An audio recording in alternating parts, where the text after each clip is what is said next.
আজকে mother's day. প্রত্যেকটা মাকে জানাই হ্যাপি মাদার্স ডে। তারা তাদের মতো ফাইটার, তাদের মতো বন্ধু এই দুনিয়াতে বোধহয় ভগবান আর দ্বিতীয় কাউকে তৈরি করেনি। নিজের জীবন থেকে যা দেখেছি তাই বলছি।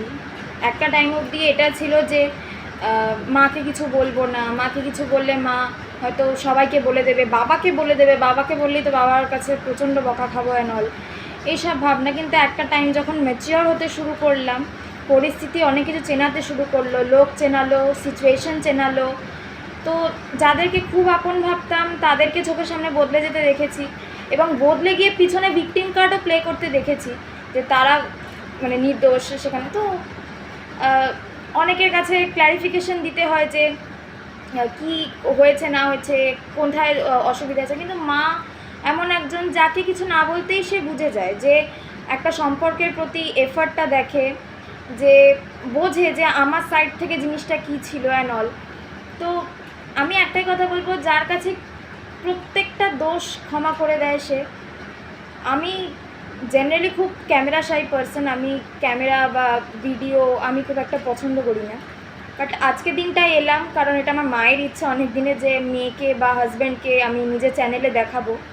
তো এইটা একটা ছোটো আজকে মাদার্স ডে। অনেকের কাছে মানে এগুলো খুব আদিক্ষেতা টাইপের একটা, যে বলতেই পারে কমেন্ট সেকশনে যে সারা বছর আসে না, আজকে মায়ের দিন বলে খুব আদিক্ষেতা টাইপের।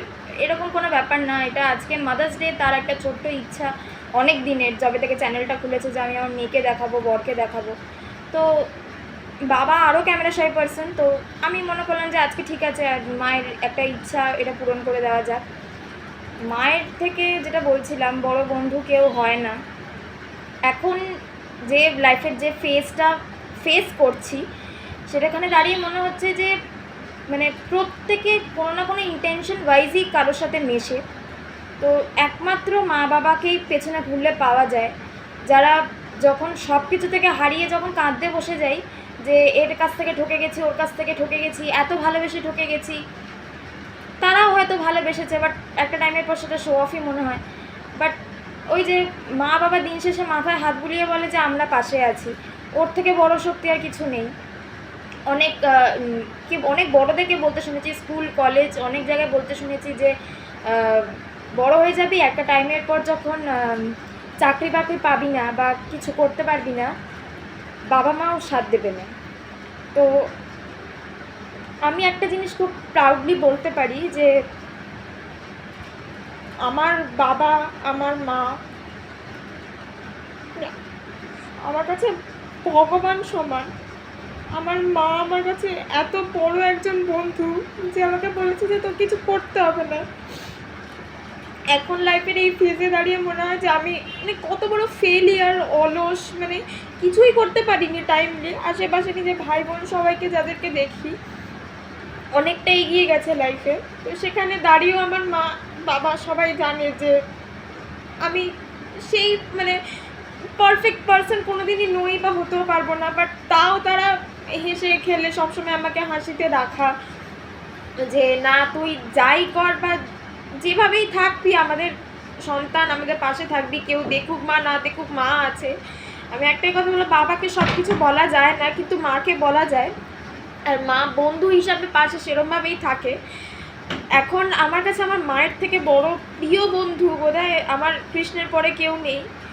একটাই কথা বলবো, আমার মায়ের এই চ্যানেলটা খুব পছন্দের, খুব টাইম কাটা এই চ্যানেলটা নিয়ে, তার অফ টাইম বলো বা যে টাইমটা সারাদিন টাইমের মধ্যে বিজি শিডিউলের মধ্যে এই ইউটিউব চ্যানেলটাকে সে খুব ভালোবাসে। একটাই কথা বলবো, যারা যারা মাকে সাবস্ক্রাইব করেছেন কিংবা মায়ের ভিডিও দেখেন, ডেইলি ভিউয়ার্স, তারা প্লিজ সাপোর্ট করবেন। এই বেসিক সাপোর্টটুকু আমার মাকে অনেক ভালো রাখে। কখনো ইউটিউবে দাঁড়ানোর জন্য, কখনো পয়সা রোজগারের জন্য নয়, কখনো নিজের নাম পরিচয়ের জন্য নয়, অন্তত মানুষের নিজের স্যাটিসফ্যাকশনের জন্য একটা জায়গা বেছে নিয়েছে। পাঁচটা লোকের সঙ্গে লোকের নামে বাজে সমালোচনা না করে একটা জায়গা খুঁজে নিয়েছে। এটা আমার কাছে অনেক বড় গর্বের ব্যাপার যে আমার মা বাবা যেরকমই হোক, হয়তো খুব অল্প সামর্থ্য, ভগবান সেরকম দেয়নি, বাট যতটুকু দিয়েছে আমার মুখ থেকে একটা মানে হা করলে হাওড়া হায়দ্রাবাদ সব এনে হাজির করে দিয়েছে। তো মা বাবা সবার কাছেই একটা খুব বড় আশীর্বাদ, এটা জীবনের এই ফেজে দাঁড়িয়ে বুঝি। অনেকে বলে যে চাকরি বাকরি পাবি না, দেখবি 21 বছর 22 এরকম বয়স হবে বাবা মা ধরে বিয়ে দিয়ে দেবে। বাট আমার মা এরকম চরিত্র যে আমাকে মাথায় হাত রেখে, বাবা দুজনেই আমাকে বলে যে ঠিক আছে চাকরি বাকরি, তো মেন্টাল কোনো প্রেশারের প্রয়োজন নেই, চাকরি বাকরি কিছু দরকার নেই, তুই ভালো থাক। এটা আমার কাছে অনেক বড় ব্যাপার যে আমার বাবা আমার কাছে সব কিছু, আমার যোগ্যতা, আমার পড়াশোনা, আমার ডিগ্রি, আমার রেজাল্ট, আমার সব কিছুর আগে আমার মেন্টাল হেলথটা তাদের কাছে খুব ম্যাটার করে। তাই প্রত্যেকটা যারা আমাকে মেন্টালি কষ্ট দেয় বা যেরকম মানুষ যারা আছে, আমার বাবার শিক্ষা এটা যে তোমাকে তারা যতই খারাপ করুক তাদের সঙ্গে তুমি কখনো খারাপ করার চেষ্টা করো না, কারণ তুমি খারাপ করার কেউ নও, ওপরে একজন আছে সে সব দেখছে, সময় মতো সে তোমার ওই প্রতিশোধ নেবে। তো একটাই কথা বলবো, আজকে মাদার্স ডে, প্রত্যেকটা মাকে জানাই অনেক অনেক শুভেচ্ছা। আপনারা সবাই ভালো থাকুন, প্রত্যেকে নিজেদের সন্তানকে খুব সাপোর্ট করুন, নিজেরা খুব ভালো থাকুন। দিন শেষে মাদের শখ আহ্লাদ অনেক কিছুই তারা নিজেরা মুখ ফুটে বলে না, বলতে পারে না। আমরা সন্তান হয়ে আমাদের উচিত সেটা খোঁজ নেওয়া। সারাদিন বন্ধুবান্ধব, ফোন, টিভি সব কিছু দেওয়ার পরেও হয়তো 24 ঘন্টার মধ্যে 1টা ঘন্টা নিজের বাবা মাকে দেওয়াই যায়, এইটুকু আমরা করতেই পারি। তো অনেক বেশি কথা হয়ে গেল। এবারে আমার মায়ের জন্য একটা ছোট্ট আয়োজন আমি করেছি, যেহেতু আমার সামনে এক্সাম আসছে, আমি বেশি কিছু করতে পারি না, একটা ছোট্ট আয়োজন। সেটা হচ্ছে আমি একটু কেক এনেছি।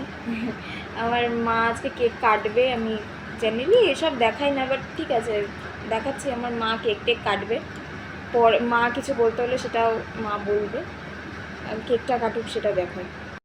হ্যালো বন্ধুরা, আমার মেয়ে আমার জন্যে মাদার্স ডে কেক নিয়ে এসছে। এই যে কেক কাটতে তো এনেছে, মা তুমি কেক কাটো।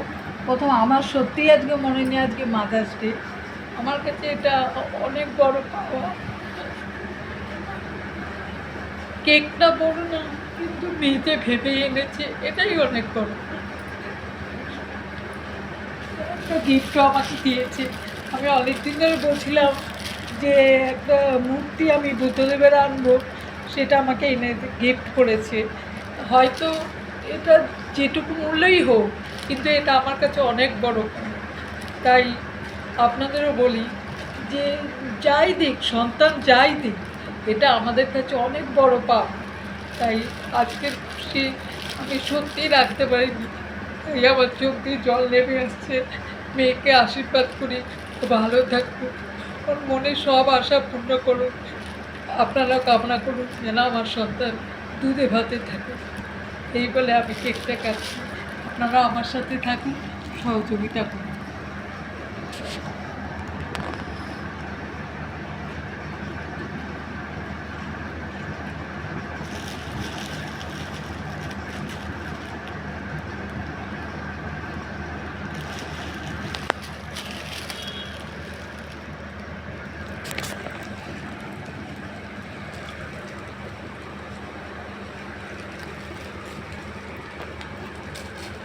আজ এখানে টাটা।